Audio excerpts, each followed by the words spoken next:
Tahukah kamu, di balik bumi yang kita pijak tersembunyi kekayaan luar biasa. Mineral langka yang harganya bisa bikin kamu melongo. Ada yang dipakai untuk HP kamu, mobil listrik, bahkan roket luar angkasa. Tapi kenapa harganya mahal banget? Dan apa bakal langka di masa depan? Yuk, kita kupas tuntas. Rhodium. Harga lebih dari $10.000 per ounce. Negara penghasil: Afrika Selatan, Rusia. Kegunaan: katalisator mobil, pengendali emisi. Platinum. Harga sekitar $1.000 per ounce. Negara: Afrika Selatan, Rusia, Kanada.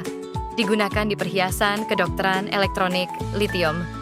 Harga sekitar $20.000 per ton, tergantung bentuk dan kemurnian. Negara: Chile, Australia, Argentina. Komponen utama baterai mobil listrik dan smartphone. Cobalt. Harga sekitar $30.000 per ton. Negara: Republik Demokratik Kongo, Cina. Digunakan untuk baterai, turbin jet, iridium. Harga lebih dari $4.000 per ounce. Negara: Afrika Selatan, Kanada. Digunakan untuk peralatan elektronik tahan panas, alat bedah, dan antariksa. Kenapa mineral ini mahal? Mineral-mineral ini mahal karena dua hal utama: langka dan sulit diekstraksi. Banyak dari mereka hanya ditemukan di daerah terbatas dan dalam jumlah kecil. Selain itu, permintaan global terus naik, terutama karena booming teknologi seperti mobil listrik, energi bersih, dan eksplorasi luar angkasa. Proses penambangan juga butuh biaya besar dan teknologi canggih. Belum lagi faktor geopolitik. Kalau negara penghasil sedang konflik, harga bisa melonjak drastis. Bagaimana masa depannya? Kedepannya, mineral ini bisa makin langka. Apalagi kalau dunia terus bergantung pada baterai dan teknologi tinggi. Beberapa prediksi menyebutkan bahwa cadangan litium bisa mulai kritis dalam 30-50 tahun. Kalau kita nggak temukan alternatif atau sistem daur ulang yang efisien. Itulah kenapa banyak negara sekarang berlomba-lomba investasi ke daur ulang baterai, eksplorasi tambang laut dalam, dan bahkan pertambangan asteroid di masa depan. Apa dampaknya buat kita?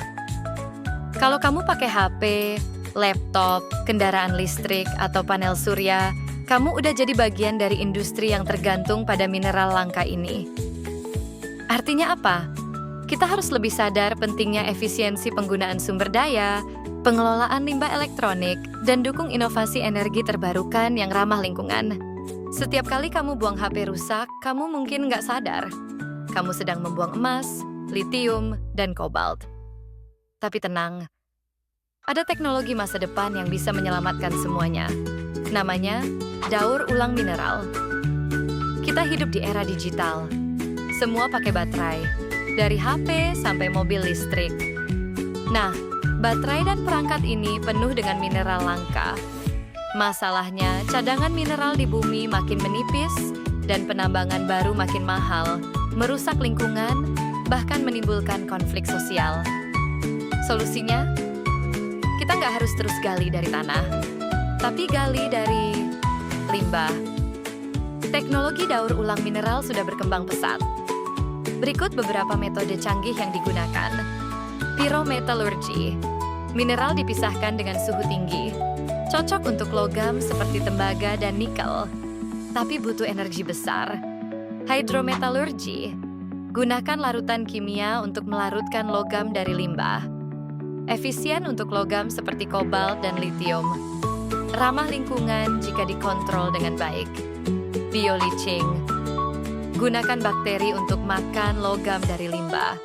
Teknologi masih berkembang, tapi sangat menjanjikan. Direct recycling. Komponen baterai didaur ulang langsung tanpa harus dihancurkan total. Lebih hemat dan ramah lingkungan. Siapa yang sudah melakukannya? Negara-negara maju sudah mulai serius soal ini. China punya program nasional daur ulang baterai litium skala besar.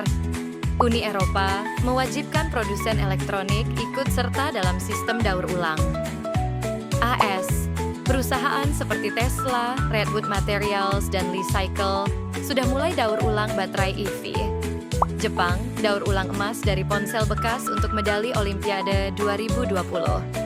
Kalau teknologi ini makin berkembang, kita bisa mengurangi ketergantungan pada tambang baru, menjaga lingkungan dari kerusakan akibat penambangan, mengurangi biaya produksi industri teknologi, membentuk ekonomi sirkular, di mana limbah jadi sumber daya baru.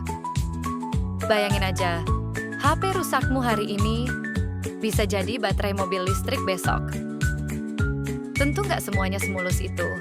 Tantangan daur ulang mineral adalah sulitnya memisahkan logam dari komponen kecil, biaya teknologi yang masih tinggi, infrastruktur daur ulang yang masih minim, terutama di negara berkembang. Belum semua perusahaan ikut sistem daur ulang. Masa depan bukan hanya soal menambang lebih banyak, tapi menggunakan ulang lebih cerdas. Teknologi daur ulang mineral bukan cuma solusi, tapi kunci untuk menyelamatkan bumi.